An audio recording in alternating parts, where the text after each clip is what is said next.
How you doing, bud? Not afraid of the camera today, I see. What's up, YouTube? This is FJ55 Iron Pig. I'm here with my puppy dog, Bacchus. Doing this freehand today. We're staying inside because we're having a thunder and lightning storm. It's just 8 o'clock right now in the morning. Kind of nice. It feels really refreshing out there, but I know tonight there's going to be a ton of mosquitoes and it's going to be very humid. That's okay. I was prepared for that when I came to Arkansas. Alright, so this is my Moleskine notebook here. Reviewed that previously. Kind of cool. Little duplicate artwork there. I'm going to be doing a review by request from AnythingWithAnEdge on my Spyderco Tenacious. That's a little dirty. First of all, if you guys haven't checked out AnythingWithAnEdge, it's a pretty cool channel there. He does some knife reviews. He's getting into some hot sauce reviews right now, which is pretty cool. He's just starting out, learning some things as hot sauce goes. Good stuff for sure.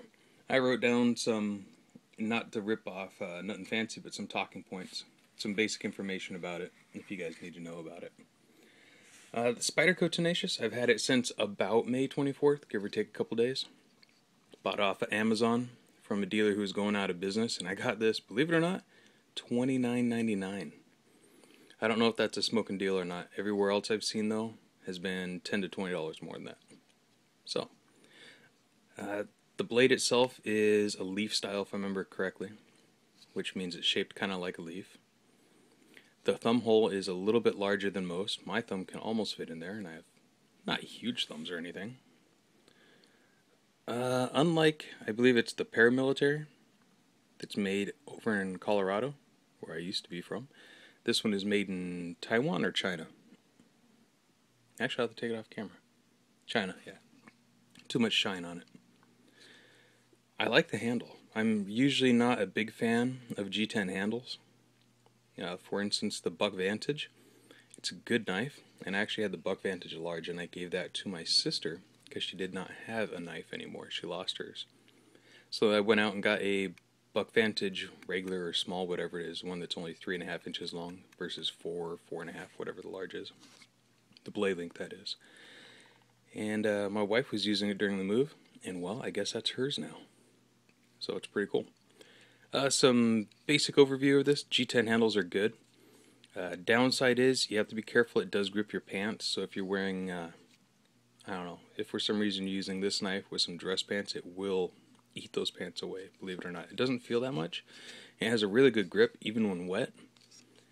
You do a little reverse grip, same thing. Not that bad at all. The clip is, lack of a better word, badass. And it's a 4-position clip. I always carry my knives tip up. I always have, and that was before I started watching Nothing Fancy as well. It really does make a difference. I'm not trying to do it for speed, for self-defense or anything. It just makes more sense to me. So you have 3 screws right there. And if I remember correctly, it's a number 6 Torx. You can put it for tip down if you want. See those 3 little holes? Flip it over. Same deal on the other side for you left-handed people. It's completely able to be disassembled by smaller Torx bits or Torx screws.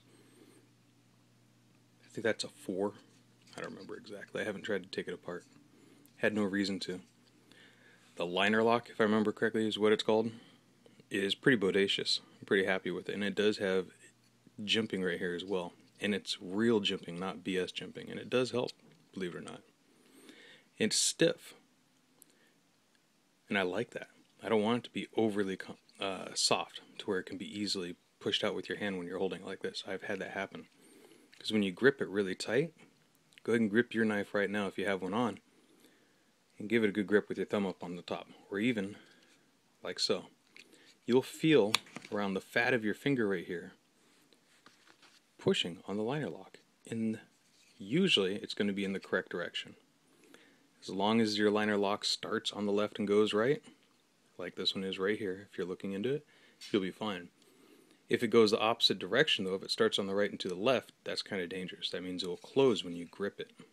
Or if you're left-handed, I don't know, I'm not a left-handed person, but if you're left-handed, you can push that into the open position, and the blade can close on you, which is bad.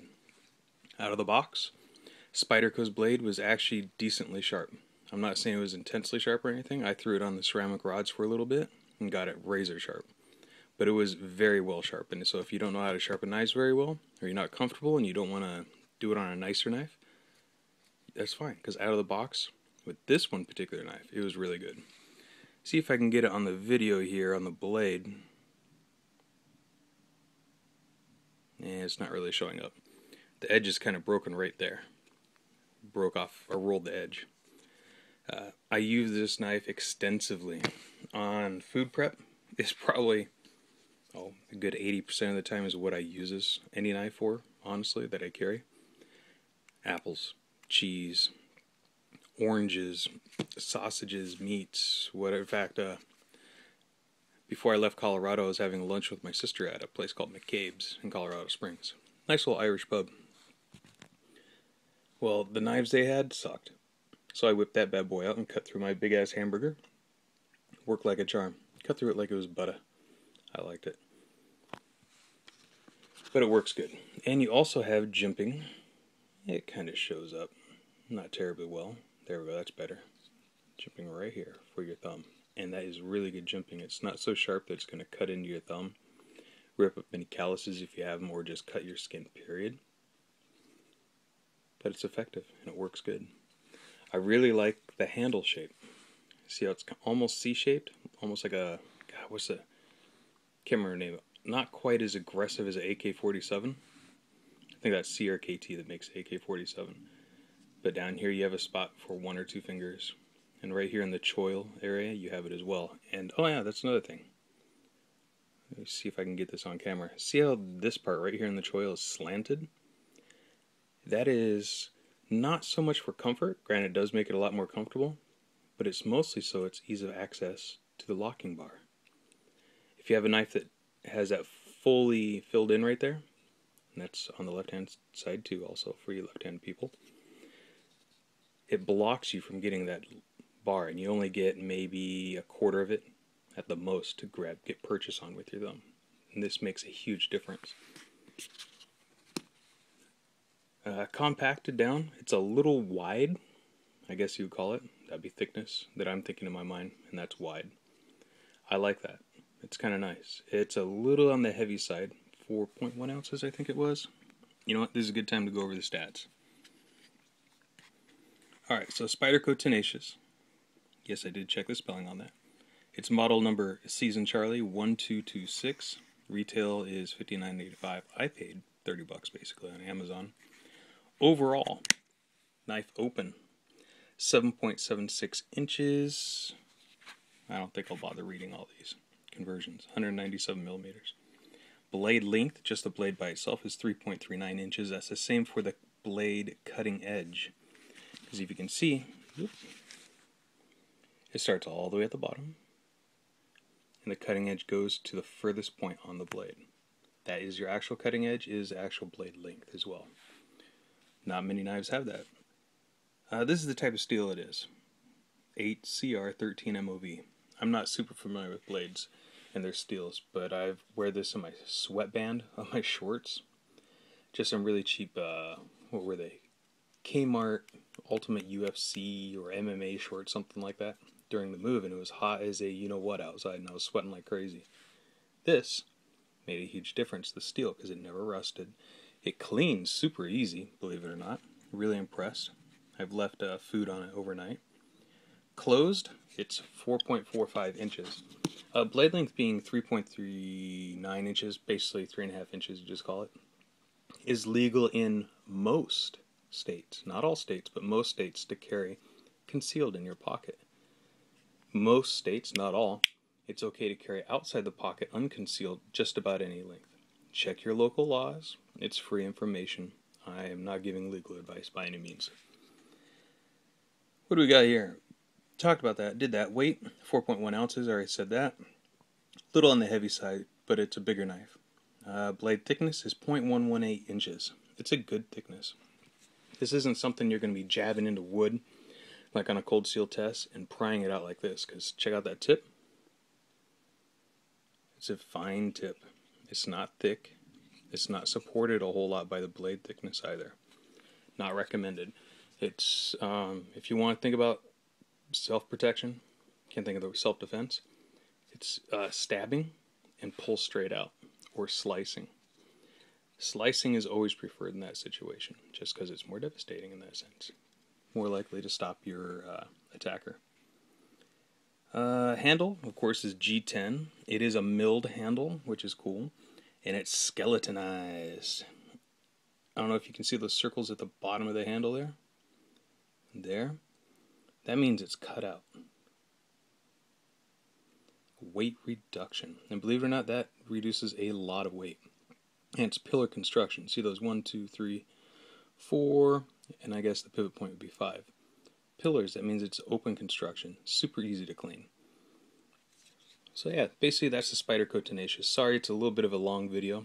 I felt kind of greedy about that because YouTube just told me I can do over 15-minute videos now. Doesn't mean that's what I'm going to be doing, but that's what I can do. Oh yeah, you got a lanyard hole right there too. I usually don't put a lanyard on my knife, especially if it's I consider this a large knife to carry. Oh yes, the belt clip is wonderful. I love this clip, especially the end. I like, sorry to mention his name again, nothing fancy. The end of the clip, he calls him, I think, Wizard of Oz things or something like that.